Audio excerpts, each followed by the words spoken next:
Tutors, mentors, and the city with your host.com. The City Tutors presents Tutors, mentors, and the city with your host.com. Good morning, good afternoon, good evening. My name is Kevin.com Brown, and welcome to Tutors, Mentors, and the City. And please join me in welcoming our guest for this episode, Mr. Creighton Drury. Give it up for Creighton, yay! Thank you, Kevin. Great to be here. Thank you for joining us, Creighton. I really appreciate your time. It's my absolute pleasure. Thank you for asking me. Yes, so Creighton, people, especially, particularly business people, they like to be organized, they like to prep, and they typically ask us to send them the questions, and I never send them the questions because I never know what I'm gonna ask, right? And my first question is typically dictated by something that catches my eye, catches my attention. Now you got me nervous. Well, here we go. I just introduced you, Creighton Drury. And you said it right. Yes, and as I'm saying Drury, the first thing that pops into my mind is this episode of 30 Rock that we did. Called the Rural Juror. The Rural Juror. The Rural Juror, right? Oh my gosh. And it was a play on words that ran the whole episode. You should Google it, Hulu, YouTube it, and you'll see that's the first thing that popped into my mind as I'm saying the name Drury. See, now I'm gonna go. Yeah, I'm gonna go watch that episode for sure. Yeah, I don't think I saw it, so I'm gonna have to watch it now. And everybody was messing up the name. It was a play that Jay Krakowski was in or something like that. Yeah, it was in Rural Juror. So we got Creighton Drury. Yeah, I know. I have a hard time with it too sometimes. Creighton Drury. I say it too fast sometimes. So my first question is going to be, where does that name come from? What kind of name is that?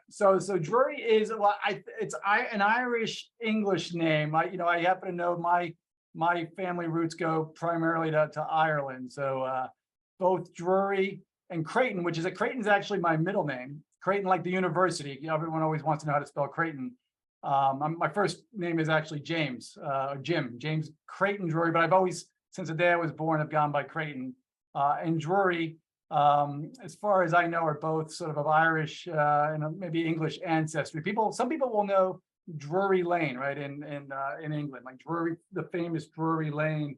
But I don't hear too many references to it otherwise. Occasionally, I'll see the last name somewhere else. There's a professional baseball player named Gabe Drury right now. Okay. And my son is named Gabe, so Gabe Drury. So I know that, but yeah, as far as I know, I'm sort of that Irish heritage showing through in my name. Okay. And I know all your life has been giving you trouble on when they take attendance at the whatever you're doing. Yes, or when I'm ordering food and I have to say Creighton and then I have to spell it a couple times. Sometimes I'll just default to my given first name, James, and just say Jim. I'm the pizza guy, so I have to spell it. Just Jim. Yeah. Why not? But I tell you what, Creighton sounds like a super successful name. Well, like you cannot be a failure with a name like Creighton. I'm blessed, right? I'm fortunate. So it's a family name, right? My dad and my grandfather before me, so I'll give them all the credit.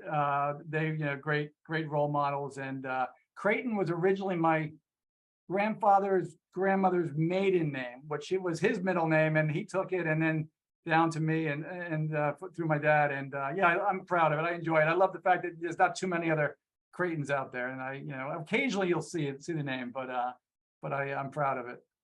Absolutely. So that out the way, I'm gonna call this my first question. So Creighton. That was the first question, though, right? So all right, good. No, that was warm up. We were just all right. Just stretching out just now.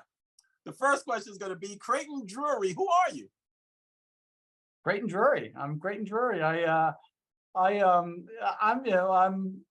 blessed. I think that's the thought I have when you say, who am I? I'm blessed. I think on my better days, I like to think, remind myself that I'm kind of this spirit or this soul that's having this cool human experience. On my not so much better days, I I still remember and I'm grateful for who I am and, how I got here. And I think about my family, just as mentioned, my dad and parents, you come great parents, great family, proud husband and father of three, and someone who's done his best, I think, through my journey to figure out how I can enjoy everything that life has to offer, but also figure out how to give back and help others along the way. And I've been blessed to be able to do that in a lot of different ways, and just enjoy everything that life has to offer along the way as well. So I guess here today, that's who I kind of feel or think I am when you ask me that question. So, so there you go. Okay, so let's unpack the statement you just made. You said how I got here. Got here from where? What's your origin? Sure. So we mentioned earlier, way back before I was born, Ireland originally, but I was born and raised in northern New Jersey. I grew up in a town called River Edge primarily, and that's where it started. We went on to college at Rutgers University and raised some great experiences there. When I wasn't playing basketball, I played basketball there. So part of my story is, up until then, could have asked me when I was 10, 12, 14 years old. It was all about sports, mostly basketball, a little bit of baseball. But that took me primarily that was the main reason I ended up at Rutgers, where, again, had a very blessed and fortunate to have a great experience there. Went on to a number of different experiences, including law school. I practiced law for a couple of years after going to law school at the University of Virginia. And after a few years of doing that and enjoying it and really having a great opportunity to help others as a lawyer, I decided I was tired of fighting, because at the end of the day, as a lawyer, I was still always arguing, even on good causes. And then I embarked on this part of the journey I've been on for the last 20 or so years, which has been working with young people and families, mostly through nonprofit organizations that I've been a part of in one way or the other for the last 22 years or so. And so that's the short version of how I got to where I am today. But I've been very fortunate all along the way.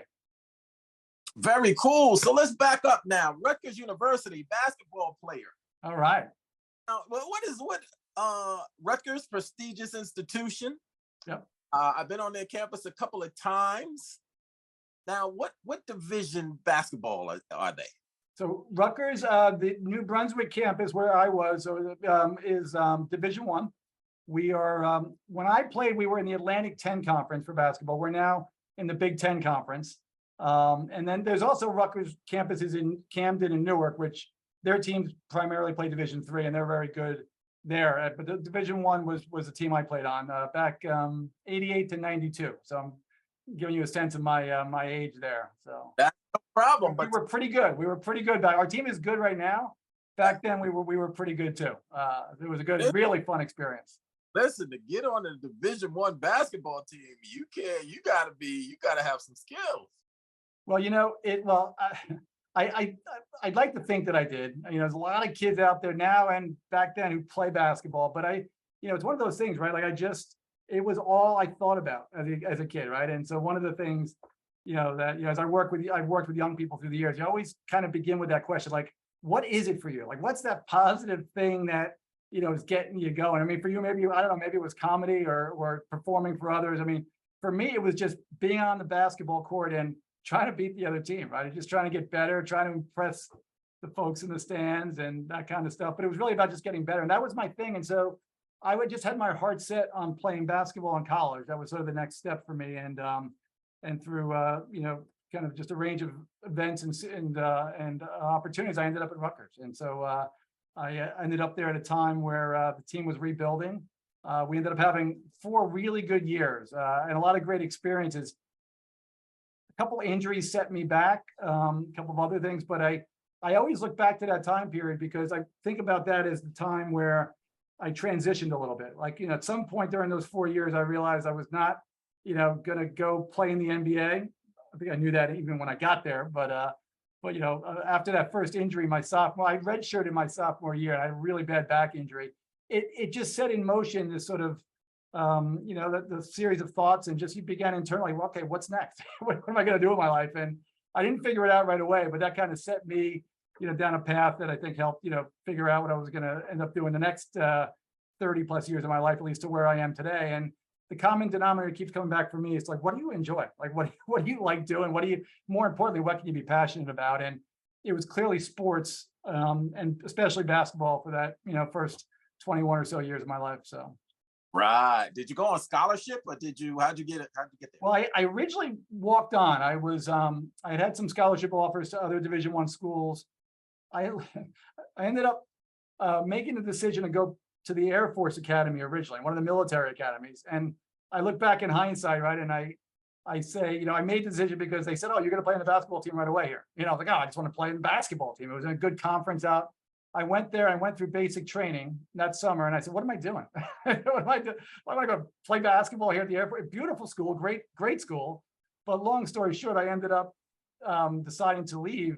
I said, I'm going to take a year off. I'm going to go to, I'll go to prep school or something. I don't know. I'll just take a year off and then figure out how to go back to college and play. And I was fortunate. Rutgers had just hired a new coach, got in contact with him, and he said, listen, come here. I don't have a scholarship this year, but come and we'll, look, probably you're going to make the team, and we'll take it from there. So I did that, and I walked on my first year, but then earned a scholarship after that, and had a great, and that freshman year, I got to tell you, some way things turned out, it was just one of those really special years. When I look back at all the memories of my life, I was part of a team that had not been doing too well the few years before that, and Rutgers had a nice basketball history, a really rich history, and new coach, one or two new players, myself included. And we just had one of these teams that had a Cinderella run. We ended up almost winning our conference. We ended up winning our conference tournament, had this big upset against Penn State, big upset against Temple, and we went to the NCAA tournament. We lost, but it was just one of those things where it was like, it was magical. The whole campus and anyone who was a Rutgers fan really got engaged, and still probably one of the number one conversation pieces to this day when I see a Rutgers alum. Oh, I remember that team in 88, 89, and what a great team it was. And so just for that alone, that experience, and then all the people I met through the Rutgers family and the basketball family, those are the things that shaped, the journey I've been on ever since then. So when I say I'm blessed, part of it's recognizing that I've had these great opportunities, and, never could have thought what basketball was going to bring, in terms of all these other things it's led me to try or do. Absolutely. And what did you major in? Political science and history was my major, yeah, and I enjoyed it. I kind of had that rule. When I was a freshman, I don't think I knew what I wanted to major in, but I took a bunch of courses, and those were the ones that I kind of enjoyed the most and did the best in. So I said, okay, I'll do those. And playing basketball had a lot of demand on my time. I just had that rule: is whenever I could, I got to class and took the best notes I could, and I enjoyed those courses, and it was a kind of the best of both worlds: the school environment, the classes I was taking, and the chance again to play on the basketball team. Now let's back up for a second. You said you went to the Air Force Academy originally? Yes. And was there a training? Was there a basic training type thing? Yeah. So now I got to remember. I got to go back in my time and my memory here. I was high school. I just wanted to play basketball. Honestly, it was like I was a pretty good student. But mostly because I wanted to, keep playing basketball. I didn't want to. And the Air Force Academy was one of a handful of Division I schools that was really, encouraging me to come there. I got in. It's hard to get into some of these academies. The sports helped, and at the time, I don't think I thought it through fully. It was mostly about, it's like, I'm gonna, have a chance to play as a freshman on their varsity basketball team, and then I went out there. I remember the day after I graduated high school, I left to go to basic training. Which basic training for cadets who are going to be part of the academy. It's similar to West Point or the Naval Academy, and it's the other academy, and I spent 5 weeks in basic training, I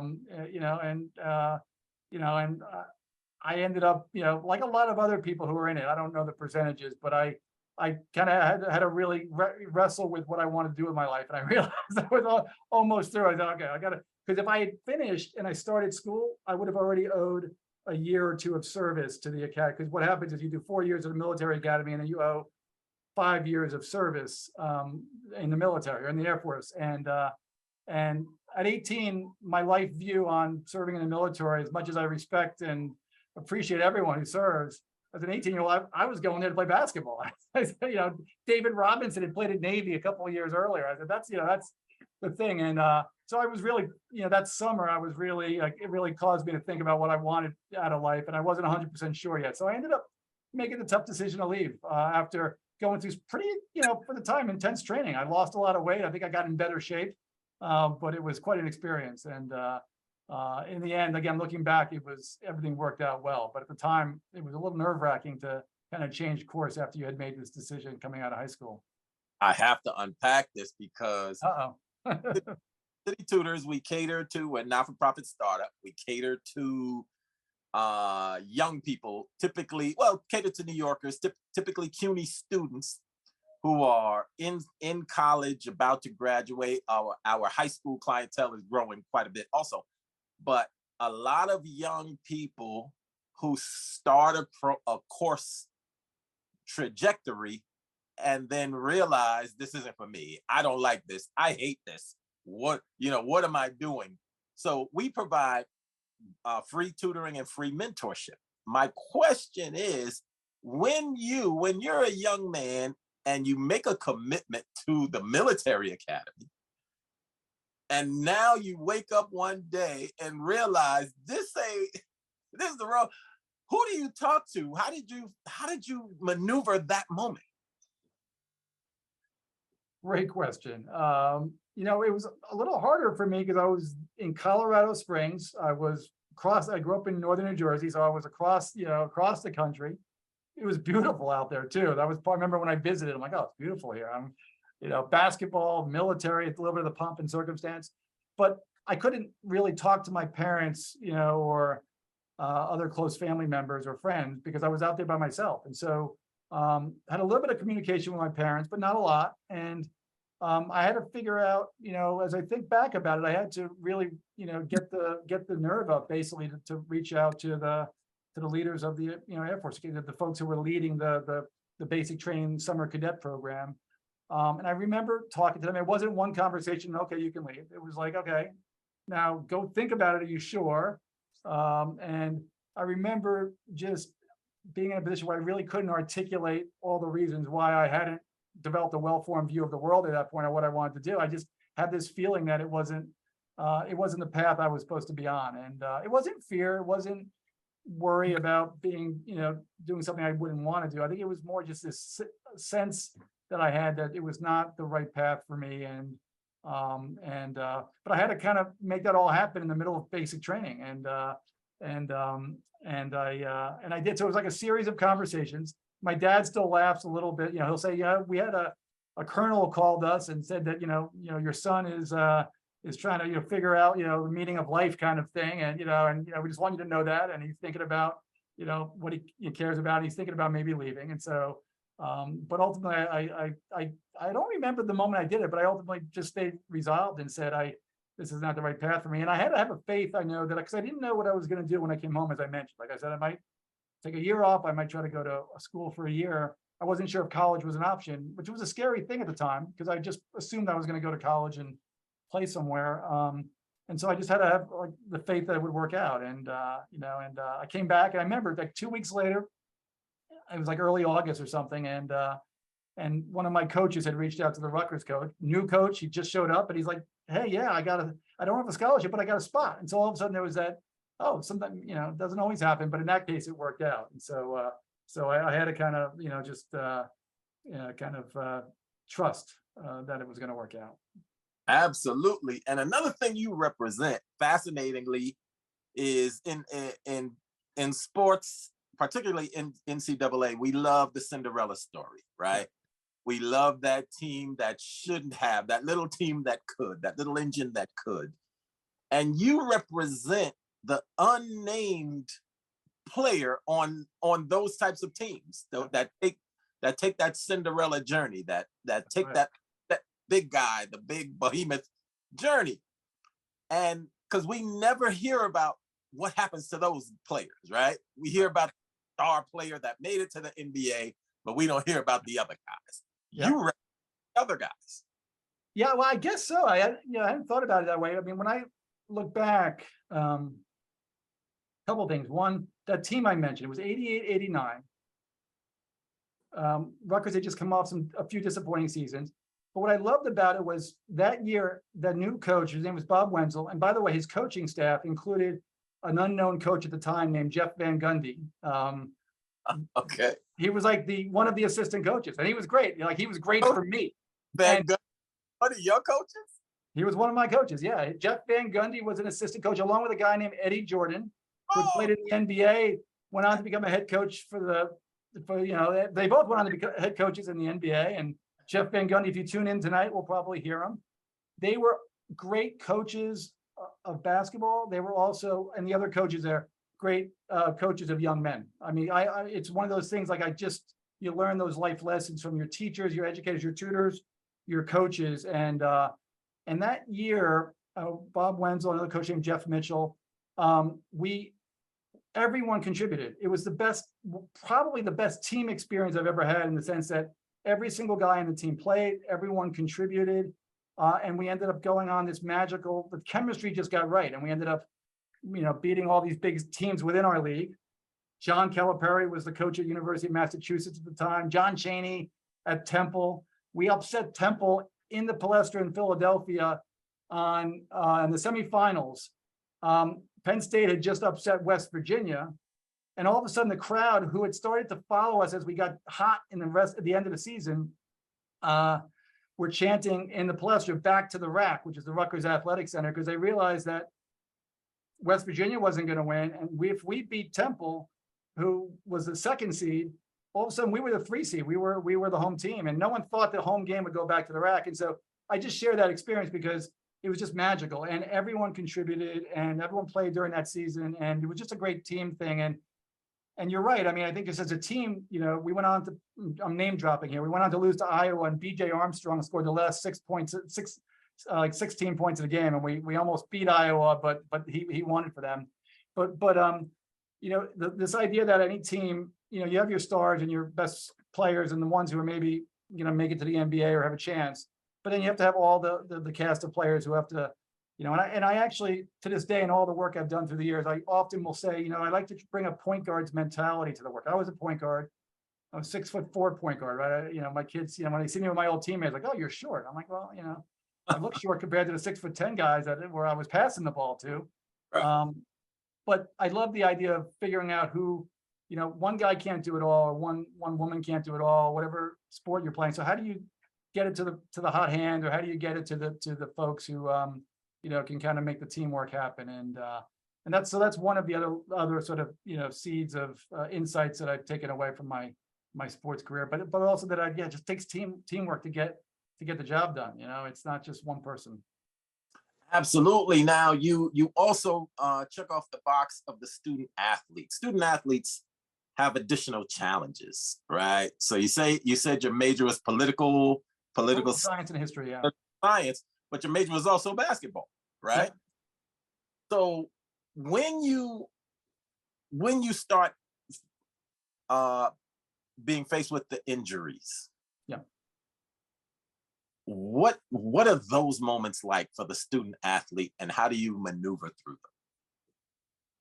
Yeah, well, I think it's for me, so I just described the seasons. You can see me getting excited, and I still, 30 something years later, I still that off season, I was lifting weights and my back just went out on me, and I ended up having a red shirt that year. I was bent over backwards, and I just forwards, and so I redshirted that season. And you start figuring out, hoping how you're going to come back and do all that. But it did cause me to begin, as I mentioned before, thinking about my experience and what I was doing, and being a student, not just a student athlete. And the one thing I think about with my experience at Rutgers was that, and I don't know how I handled it in that moment. I think I was just kind of going day by day. But I do know that at some point that sophomore year into junior year, I began thinking about my studies and what I was focusing on. And it's interesting, Kevin, because when I was a junior, I had to decide what I was going to write a thesis on my senior year. And I wasn't sure what I was going to do. And the history professor I was talking to said, "Why don't you do it about basketball, and history, and combine the two?" And I ended up writing a paper my senior year, and the title of it was called "The Black Athlete in College Basketball: A History of Racism and Exploitation." And I ended up writing a story that combined what I was learning about in terms of my experience on a basketball team, where, part of the other story here is I grew up playing basketball, so I was exposed, I played, against a lot of different towns and at camps and all those kinds of things. And so I had met a lot of different people. But for the first time, I was living in and in the locker room with guys from all over, all different communities, including, I was all of a sudden I was a minority on the team. I was one of the few white guys on the team. And you're building new friendships and going through these kinds of experiences I just mentioned. And I started thinking about things a little differently, right? And, some of my teammates were coming from different backgrounds, different communities, different situations. And I brought the history lens to that. And I started looking at, what history was saying about, the Black players' experience in college basketball in particular. And I just share that because that paper, my senior year, was like this really defining moment where I brought together this love for basketball, this connection to people and my friends and my teammates and sort of what I could gather from history. And it actually set me on that course after college, which has, I think, shaped, a lot of the decisions I've made about what I want to do and how I want to help, help bring opportunities to other communities, especially working with young people. And so that's sort of I can't tell you what I went through in that moment with the injury, but I can tell you that was sort of what resulted. And I think there was a link between just being, one, I'm not going to make it to the NBA at this point. Two, I was actually, at some point you kind of just reach a point where like, okay, maybe I'm just done with basketball. Sometimes I look back and say, man, maybe if I'd become a coach, I could have really made it. But no regrets by any means. So I look back at Rutgers, and basketball was important, but my studies and the overall experience was important for helping kind of, open up, what my path ahead of me looked like. Okay, and a lot of nerds watch our show and are involved in City Tutors who don't even watch sports. They're spending too much time at the library. What does redshirt mean? I'm sorry, redshirt is so when you take a year off. So you're because of an injury, you end up you kind of pause your eligibility, so you don't play for a year, but then you can get it back. You still get it. So I redshirted. I sat out my sophomore year. And then I played my junior and senior year. I actually had one more year of eligibility, and I decided not to use it. But that's what redshirt means. So. Okay, but you had one more, but you had graduated already. Well, I graduated. I was going to come back. How much? We have 30 minutes for this interview. Gosh, I feel like I've taken talking way too much. This is going to come back as a graduate student and play one more year, and a strange thing happened. I was offered an opportunity to work for our then U.S. Senator Bill Bradley, who was a former basketball player himself, Knick fan for anyone in New York, Knick player, and also as part of that, there was a presidential campaign going on at the time. 92, this young presidential candidate Bill Clinton was running, and Al Gore, and so the offer to work for Bill Bradley included a chance to spend 3 months working on that campaign, and I couldn't go to grad school and do that. I had to make a choice. And I was sitting here saying, but I love basketball. I want to play another year, dealing with these injuries. And I decided not to come back for that last year. And that was sort of what I was describing. That sort of set me on this path to, kind of just find other things that I was passionate about and that I wanted to work on. Did Bill Bradley ever have some casual pickup games that you jumped in? Yes. He every year he would do a shore walk, a beach. He would walk the entire Jersey Shore. He would do like 3 blocks in every town, and invariably at 4 or 5 of those stops there was a basketball court, and he would get out there and play. And he'd grab me or one of the other staff members to play with him and whoever the folks on the beach are who wanted to play 3-on-3 against Bill Bradley. So I did that in that setting. I did it a couple times, but I worked for Bill Bradley in New Jersey, and as opposed to in Washington. And so it was a chance for me, growing up in Northern New Jersey, playing basketball, go to school at Rutgers. I then spent the next 2 years basically traveling the state of New Jersey on his behalf, going to meetings on his behalf. But when he was in New Jersey, I would oftentimes be with him, along with other staff members when he was in meetings and stuff. And yes, a little bit of basketball in the middle of that. So it was cool. It was very cool. Well, awesome, awesome. I have to say this for the record because there are nerds that work for city tutors that have no idea who Bill Bradley is, right? So Oh man. I I gotta, this is like reminding me how, my age. I have to, explain all, Bill Bradley was a US Senator in New Jersey, but before that, for many years, before that, he was a star, well, one of the great role players and, star, kind of, they were all stars on the Knicks, New York Knicks. The last time the Knicks won the NBA championships in 70, played with Willis Reed, who just sadly just passed away, and Dave DeBusschere and Earl Monroe and, Walt Frazier. Before that, he was an All-American at Princeton, where he was, considered one of the greatest college players of all time, 1964. And rather than go right to the NBA, he spent, I think, a year or two as a Rhodes Scholar. He was one of those really smart guys with great sports and studied in England for a couple of years. Had that great distinction, but then came back and played in the NBA. So absolutely, absolutely. So yeah, I'm laughing as you're talking because the guys I work with, I've been away from academia for so long. So I come back and I'm around people who live in the library, right? They live with their computer. They don't know pop culture. They don't know anything, so the Knicks, the Bradley, pop, so as you're saying these things, I'm just laughing like we're gonna have to put a caption. Well, it's funny, right? Because in the Knicks, they're all, if you are a current day fan, even if you are, some aren't fans, they're just studying. But if you're watching the Knicks, they just lost, but they made it, further than they have and they always say, well, it's been since 1973 that they won. And usually Bill Bradley, he'll be in the audience, he'll be in the crowd watching, all the former Knicks players will come back and see if they can make it. But what Bill was important for was he, a couple things. One, he, there was a great job right out of college, right? I was one of the younger staffers, but had a chance to really, be around him and talk to him, but also learn from him. But he was one, the student athlete mindset, or even the athlete mindset. He was, you can be an athlete and you can be thoughtful and be studious and do well in school and politics and the like. And so he was, he wasn't the only one, but he was one of the ones who sort of, I think represented to a lot of kids that, it's not one or the other. It's student athlete. You can be both, and you should try to be both. And then for me, working out for him after college, he was kind of known as a cerebral senator who was very, known on the international stage, very thoughtful, very smart. But I like the fact, as a former basketball player, but also a white male who was talking about issues of race, but also talking about issues of education and how to address poverty and create more opportunities for everyone. And when I was driving around New Jersey, from the moments I remember the most were with him at schools in like Newark, New Jersey, right, or where I had some teammates, or communities that were very different from where I had grown up, and talking about the importance of investing and creating opportunities for everyone.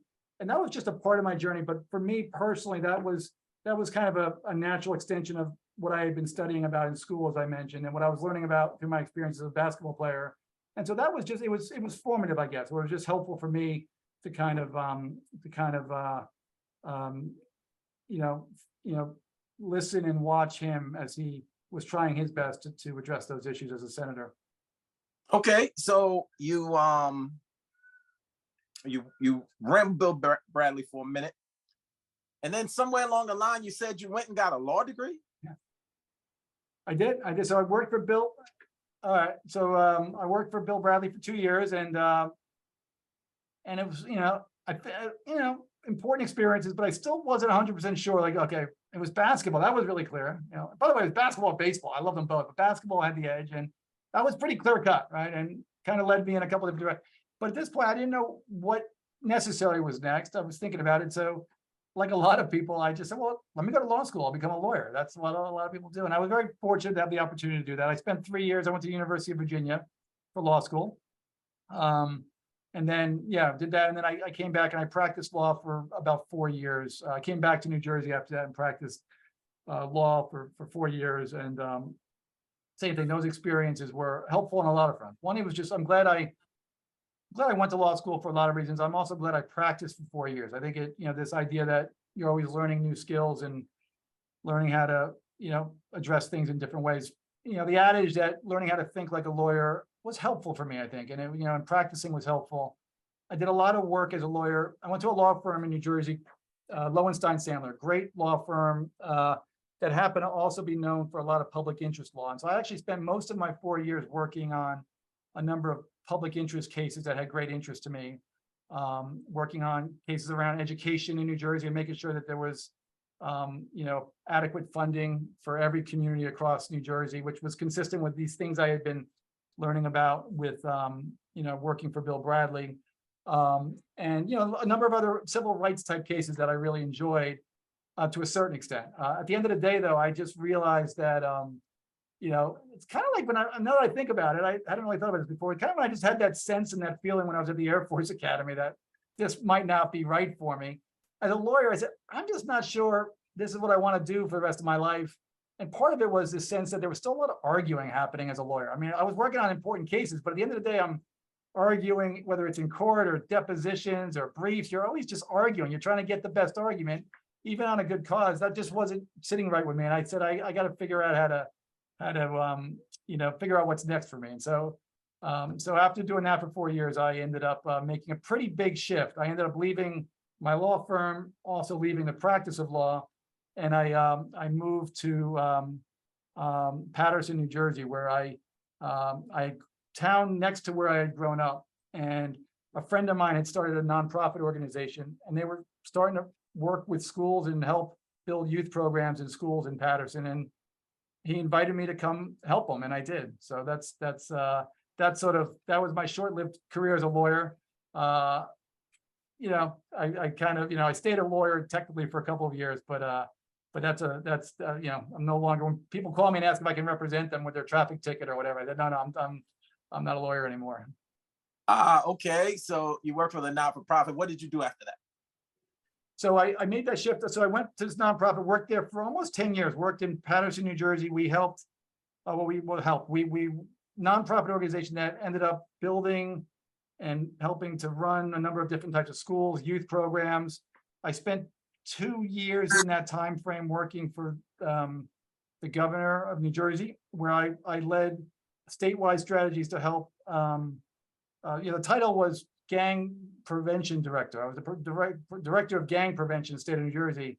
What it really was helping other communities to do what I had been doing in Paterson, New Jersey, which is how do we figure out the best way to provide the right kind of opportunities for young people, especially in underserved communities, so that again, people find the right kind of opportunities. And I then went to Covenant House, another nonprofit organization. That's when I made my big step into New York City. That was probably around 2012, I guess. And I spent the next several years working there. I was the executive director for Covenant House in New York. Covenant House is an organization that helps young people who are experiencing homelessness and other, really challenging circumstances. A number of young people we worked with there had, been experienced or victims of trafficking. And we provided housing, shelter, transitional living, job opportunities, educational opportunities, and really gratifying, important, just work that I loved, but difficult work, really difficult work, but important work. And for me, it continued the experience that I think I mentioned at the beginning, from basketball through these sort of transition years. I've spent the last 20 years in organizations that in one way or another are helping young people and families, young peoples and families to be able to have positive opportunities, chances to really, move forward and find success in their lives. And Covenant House was particularly challenging, but all the more, just a reminder of how important it is to make sure that we're doing everything we can to provide opportunities for everyone. And I spent 6 years there, and that was very special 6 years of my life. And then after that? So after that, I moved to where I am now, the Partnership to End Addiction. When I joined them in 2018, it was known as the National Center on Addiction and Substance Abuse. They had spent 30 or so years researching and understanding issues around substance use disorder and addiction.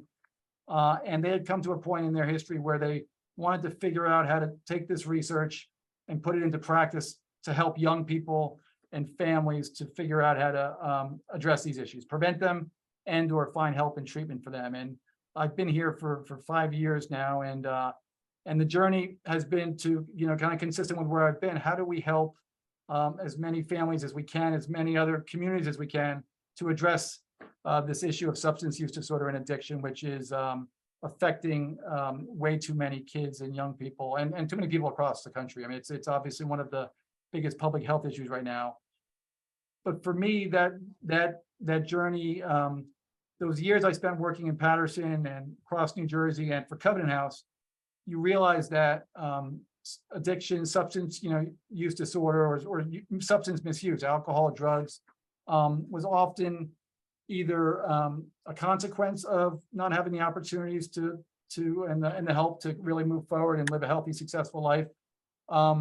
Oftentimes they were the consequence, right? Covenant House, working with young people whose parents were no longer with them or no longer able to take care of them. You realize that this issue around addiction and substance use was a huge factor in allowing people, for everyone, but young people in particular, to be able to succeed. And so I really realized that this just felt right again. It was one of those things where this felt right. Other things didn't feel right for me.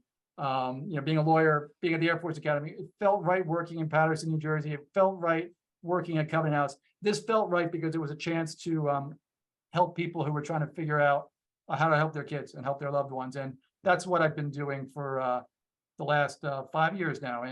And like every other step, I've been just an amazing team. I go back to the teamwork examples of basketball.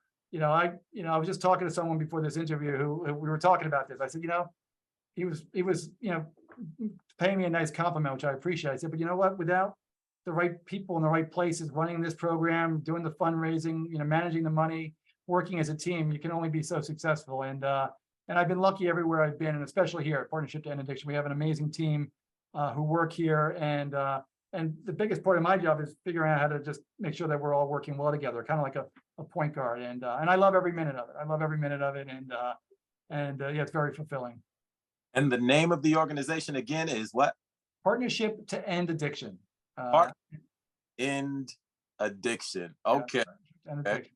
Drugfree.org is our website. Tons of resources, and it's a real joy working here, and it's an really important issue. And the lesson for young people, the lesson for people on their journey, young, old, doesn't matter, is gotta feel right. Gotta feel right. I like that. Gotta feel right. Gotta feel good. Dream big dreams, right? Do what, and trust your instincts, right? And there's a lot of people, the City Tutors is doing this. And I think it's been a part of my journey. There's a lot of people out there who want to help and help other people, help young people to take advantage of opportunities to really go toward their dreams and take advantage of that and keep checking in with how you're feeling, right? You got to feel right. I like that, Kevin. I like that. So absolutely. I got that from you. You've been saying that the whole time, right? You said the airport didn't quite feel right. Then you said being a lawyer didn't quite feel right. So you were in search of the thing that felt right, especially for multi-talented people. My daughter, she's multi-talented. And I told her, just like her mother, sometimes that's a blessing, but sometimes that's a curse, right? So you got to find the thing that feels right. That's right. So, you said it. Thank you. Well, thank you for helping me find that. I'm going to use that now. I guess I said it, but you said it back to me. So thank you. Yes, I said it. But when you play this back, you're going to realize you're the one that said it. And listen, man, Creighton, it was a pleasure talking to you. I think I could talk to you for a whole nother hour, but I appreciate the time that you gave us. I'm not going to take any more of your time. But thank you so much. I appreciate you joining us, and I'll see you on the next one. Well, thank you, Kevin. Thank you to the City Tutors and to you and all that you're doing. Really important. And it was great and a real blessing to be here. It felt good being here. So thank you. It felt right. It felt right. It felt right. It felt right being here. Thank you. All right. Take care now. Take care.